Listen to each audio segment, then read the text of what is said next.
Assalamualaikum. Waalaikumsalam warahmatullahi wabarakatuh.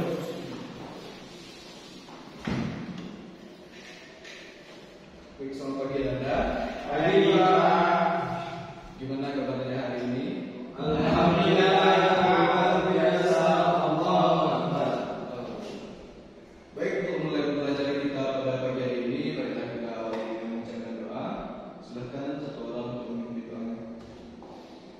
Bismillahirrahmanirrahim.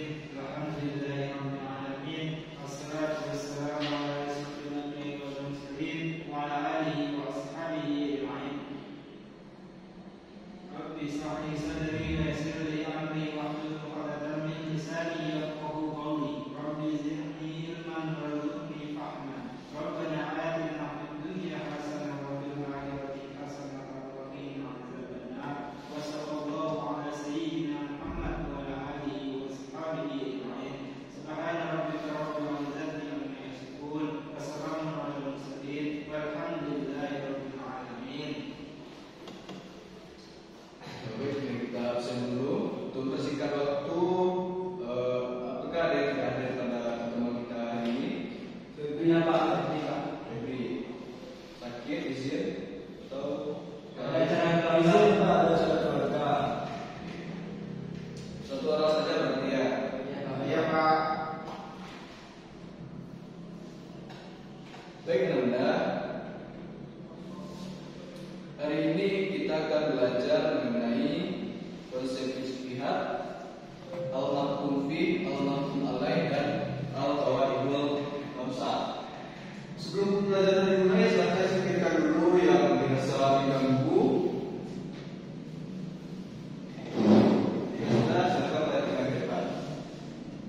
Baik Anda, materi kita hari ini yaitu seperti yang telah pada PPT, yaitu konsep ijtihad, al-mahkum fi, al-mahkum alaih, dan al-qawaid khamsah.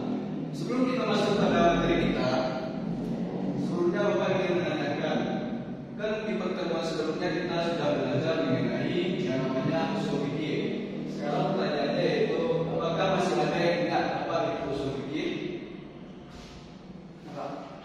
Silakan Pak Jero. Usul fikih adalah sebuah ketentuan untuk mencari hukum syara. Oke, usul fikih ialah ketentuan-ketentuan dalam mencari hukum syara. Baik, bagus sekali Pak Jero. Nah, sekarang kita akan lanjut pada materi kita pada hari ini.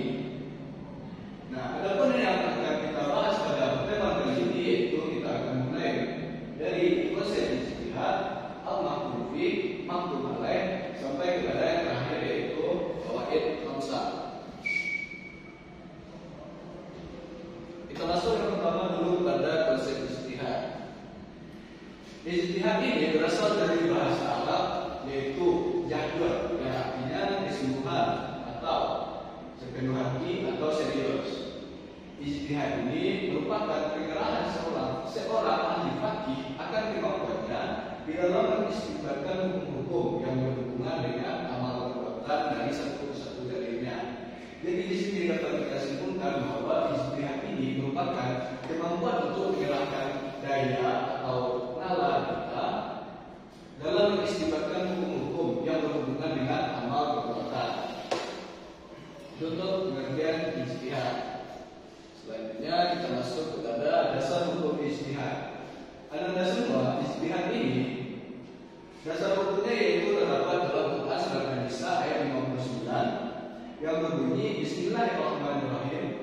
Ya ayyuhallazina amanu atiiullaha wa atiiur rasul wa ulil amri minkum. Fa in tanaza'tum fa ala kulli syai'in farudduhu ila Allah. In kuntum tu'minuna billahi wal yawmil akhir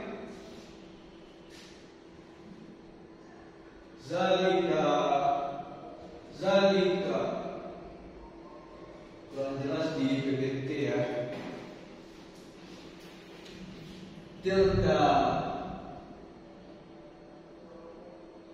Tilka nubul hasna takbilah. Nah, yang artinya yaitu hai orang-orang beriman, taatilah Allah dan Rasulnya dan ulil amri atau pemimpin di antara kamu. Dan kemudian jika kamu berlainan pendapat tentang sesuatu, maka kembalikanlah dia kepada Allah dan Rasul-Nya. Dan jika kamu benar-benar beriman kepada Allah dan hari kemudian, maka yang demikian itu lebih utama bagimu dan lebih baik baginya. Nah, di sini yang menjadi dasar dari hukum ijtihad itu terletak pada kata yang kemudian, jika kamu berlainan pendapat tentang sesuatu, maka kembalikanlah dia kepada Allah dan Al-Quran. Itu yang mendasari bahwa hukum ijtihad itu. Selanjutnya kita masuk kepada hukum ijtihad. Secara umum, hukum ijtihad itu wajib bagi seseorang yang sudah mencapai tingkat faqih atau mujtahid. Nah, mujtahid ini ialah orang yang melakukan ijtihad. Sedangkan tingkat faqih adalah orang yang memiliki derajat tertentu di bidang ilmuannya. Lalu apa yang terjadi jika dia belum mencapai kedudukan faqih? Yang terjadi ialah kalau dia belum mencapai kedudukan faqih, maka ia terlebih dahulu dianjurkan untuk bermazhab, lalu bertaklid kepada orang lain, yang mana bertaklid kepada orang lain ini tidak diperbolehkan bagi seseorang yang mencapai derajat mujtahid. Nah, berarti di sini dapat kita simpulkan bahwa kalau ingin bertaklid, maka pastikan bahwa kita belum mencapai derajat mujtahid. Nah, itu untuk hukum ijtihad secara umum. Secara khususnya, hukum ijtihad ini dapat berubah-ubah tergantung kondisi yang ada dan bagaimana umat di sekitarnya. Yang pertama yaitu apabila seorang faqih ditanya tentang hukum suatu kasus yang telah berlaku, sedangkan ia hanya satu-satunya faqih yang dapat melakukan ijtihad, dan jika ia tidak melakukan ijtihad pada saat itu, maka itu akan berakibat kasus tersebut luput dari hukum. Nah, maka hukum berijtihad bagi faqih tersebut ialah wajib ain. Dapat kita simpulkan bahwa hukum ijtihad menjadi wajib ain apabila hanya ada satu-satunya faqih yang dapat melakukan ijtihad, dan jika ijtihad ini tidak dilakukannya, maka kasus tersebut akan luput dari hukum. Itu yang menjadikan hukum ijtihad menjadi wajib ain. Selanjutnya, apabila seorang faqih ditanya tentang hukum atau kasus yang berlaku, sedangkan dia adalah satu-satunya faqih pada waktu itu, tetapi dia tidak khawatir akan luputnya kasus tersebut dari hukum, atau pada waktu itu ada beberapa orang faqih yang mampu melakukan ijtihad, maka hukum berijtihad bagi faqih tersebut ialah fardu kifayah.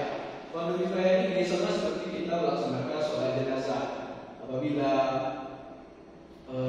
ada orang lain yang telah melakukan itu, maka kewajiban yang lain juga sudah dibebaskan atau sudah terbebas dari kewajiban itu. Nah, selanjutnya yaitu apabila keadaan yang ditanyakan kepada faqih tersebut belum terjadi secara praktis, tetapi umat menghendaki ketetapan hukumnya untuk mengantisipasi timbulnya kasus tersebut, maka ijtihad dalam hal ini hukumnya sunnah. Yang mana dapat kita simpulkan bahwa ijtihad ini menjadi sunnah apabila dilakukan untuk mengantisipasi. Nah, kan mengantisipasi ini sebelum kejadian itu terjadi. Nah, maka hukumnya ialah sunnah. Nah, ijtihad itu juga bisa dihukumi sebagai haram, oleh karena ada kasus yang telah ada hukumnya dan telah ditetapkan sebelumnya berdasarkan itu dalil, baik itu dalil sahih dan qat'i.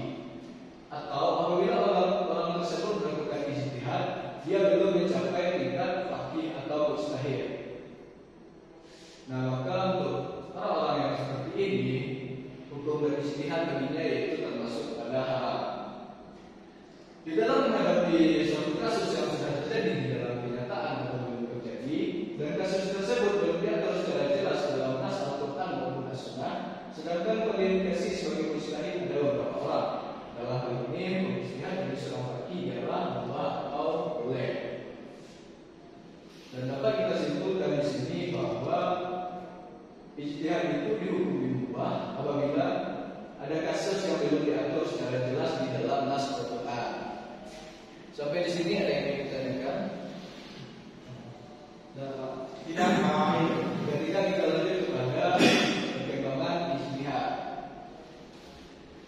Ijtihad ini sebenarnya sudah ada sejak zaman dahulu.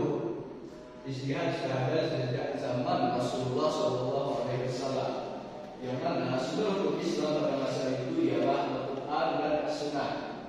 Akan tetapi walaupun ijtihad itu sudah ada pada masa Rasulullah, tapi ijtihad yang dilakukan pada saat itu masih belum bervariatif. Nah, ijtihad dengan berbagai variasinya mulai berkembang pada masa-masa sahabat dan tabi'in serta masa-masa generasi selanjutnya hingga kini dan yang akan datang. Selanjutnya, ijtihad ini berkembang mengikuti perkembangan zaman.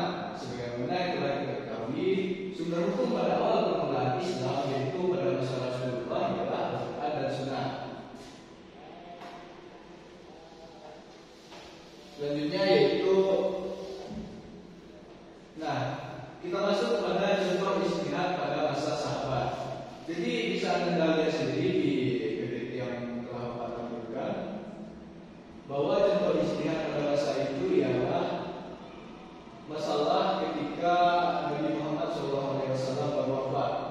Yang menjadi masalah adalah siapa kira-kira yang akan mampu atau bisa untuk menggantikan kedudukan beliau. Nah, pada waktu itu dan pada waktu Nabi Muhammad SAW masih hidup, bahkan beliau wafat, Al-Quran itu masih belum terkumpul. Nabi tidak memberi petunjuk dari wahyu yang berkenaan dengan pembukuan Al-Quran. Nah, oleh karena itu pembukuan Al-Quran pada masa ini, pembukuan Al-Quran dilanjutkan pada masa selanjutnya, yaitu pada masa Khalifah Presiden. Itu untuk contoh ijtihad pada masa Nabi Muhammad SAW. Nah, selanjutnya kita masuk pada syarat-syarat menjadi mujtahid, orang yang bisa untuk melakukan ijtihad. Syarat yang pertama yaitu tentu saja dia harus Islam dan Islam. Yang kedua yaitu bagi akal. Yang ketiga mengetahui dalil nakli dan hujahnya. Yang keempat mengetahui masalah. Yang kelima mengetahui ilmu usul fikih. Yang keenam mengetahui nasi dan maksud. Selanjutnya mengetahui permasalahan yang sudah ditetapkan oleh ijma ulama. Dan mengetahui sebab turunnya atau asbab nuzul dari suatu ayat. Nah, jadi itulah beberapa syarat-syarat menjadi mujtahid. Nah, apabila tidak ada atau tidak lengkap salah satu dari syarat itu, maka seseorang tidak bisa berijtihad. Seseorang tidak bisa menjadi mujtahid. Nah, mujtahid ini ada beberapa tingkatan. Tingkatan pertama yaitu yang mutlak. Mujtahid mutlak ini yang memiliki pengetahuan yang lengkap untuk beristimbat dengan Al-Quran dan hadis dengan menggunakan kaidah mereka sendiri dan diakui kekuatannya oleh orang-orang alim. Selanjutnya tingkatan yang kedua yaitu mujtahid muqtasid atau orang yang mempunyai kriteria seperti mujtahid mutlak. Selanjutnya yaitu ada mujtahid fil mazhab, yaitu mujtahid yang dikenal oleh mazhab imamnya. Yang keempat yaitu mujtahid tarjih, dan selanjutnya itu mujtahid fatwa. Nah, selanjutnya kita masuk kepada mahkum fiqh dan mahkum alaih. Dapat kita lihat di PPT bahwa mahkum fiqh ialah perbuatan Allah yang terkait dengan perintah Allah dan Rasulnya yang disebut dengan wajib, haram dan makruh serta mubah ketika berupa hukum taklid. Sedangkan mahkum alaih ialah orang atau para mukallaf yang menjalani hukum syarat atau disebut sebagai subjek hukum. Sekarang kita kasih contoh. Misalnya Febri melaksanakan sholat Jumat. Nah, menurut Anda mana yang termasuk kepada mahkum fiqh dan mana yang termasuk dengan mahkum alaih? Mahkum fiqh adalah perbuatannya pergi ke Jumat, Melaksanakan sholat Jumat. Mahkum alaihnya Febri, Pak. karena dia Febri. Ya, betul sekali Pak Jo. Kalau kita kaitkan dengan bahasa Indonesia bahwa mahkum fiqh dan mahkum alaih ini sama seperti pembuatan kata, ada yang subjek, predikat, dan objek. Yang mana mahkum ini merupakan predikatnya atau kata kerja dari sedangkan makhluk lain adalah subjeknya.